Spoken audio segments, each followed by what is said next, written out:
They fled without clothes, in the cold of -30 degrees, and nobody knows what terrified them. In the freezing winter of 1959, one group of 9 young climbers left on one expedition to the Ural Mountains, LED by Igor of Dyatlov. The journey seemed routine, but their fate was bleak. Reached the Mount the Torten, known to the locals as the Mountain of Death. Days later, none of them returned. Rescue teams were sent, and what they found left scars deep in the history of Russian research. The group tent was abandoned, cut from inside-out clothes, boots and supplies intact.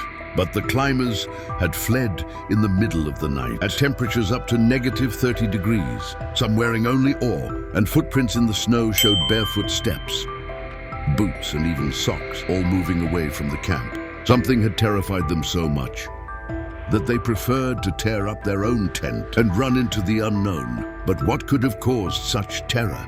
What researchers would find scattered across the snow? It would be even more disturbing.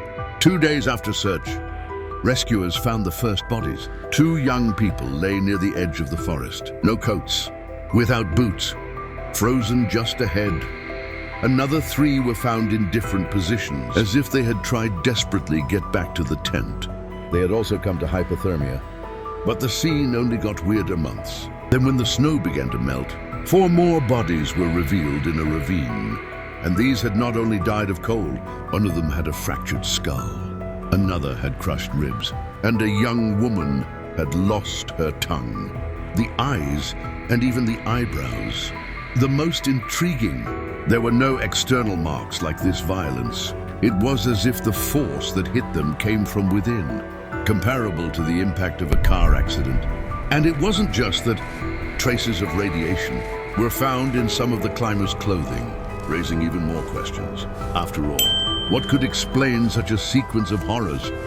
While researchers tried to decipher the puzzle, new details made everything even more unsettling. Local residents reported seeing strange lights crossing the sky. The same night, the group disappeared. Would-be meteors, secret experiments, or something even more inexplicable. The bodies also had one color, unusual skin, almost orange, and some had signs of minor burns, added to the radiation detected in the clothes. These factors fueled theories that young people could have witnessed some secret military test, or even an unidentified object drop. Scientists, on the other hand, proposed more rational explanations. An avalanche could have buried the tent, forcing climbers to flee in a panic. But there was a problem. The terrain showed no signs of an avalanche, and the tent was not covered with snow. When the avalanche failed to convince, other explanations began to emerge that can cause panic, disorientation, and even hallucinations. Perhaps on the effect of that invisible sound, the group despaired and fled without thinking. If it wasn't the force of nature, the radiation, the wounds without external marks, and even the reports of lights in the sky could indicate aerial explosions or technologies. Continues, but nothing has ever been officially confirmed.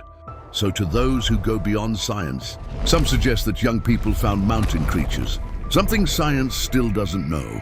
Others argue that they were victims of interference, extraterrestrial, maybe even a UFO encounter, as the time coincided with sightings reported in the region. But if it all sounds unlikely, because after more than 60 years, no explanation was accepted as definitive.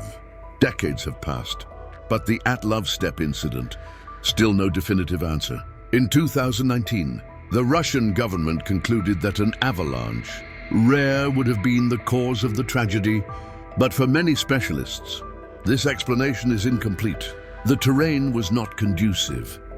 The wounds don't fit, and the evidence of radiation and lights in the sky remain unsolved. The case survives as one of the greatest mathematicians of the 20th century, attracting scientists, curious and mystery hunters from all over the world. Documentary books and even movies were produced, but none has managed to reveal the truth, that the snow of the Ural still hides what really happened that cold night, a natural tragedy, misunderstood. Contemporary military experiments Or something much darker, beyond our understanding? And which theory do you believe to be the most plausible? Leave your opinion in the comments. Sign up for the Mystery Hub Facts for more stories.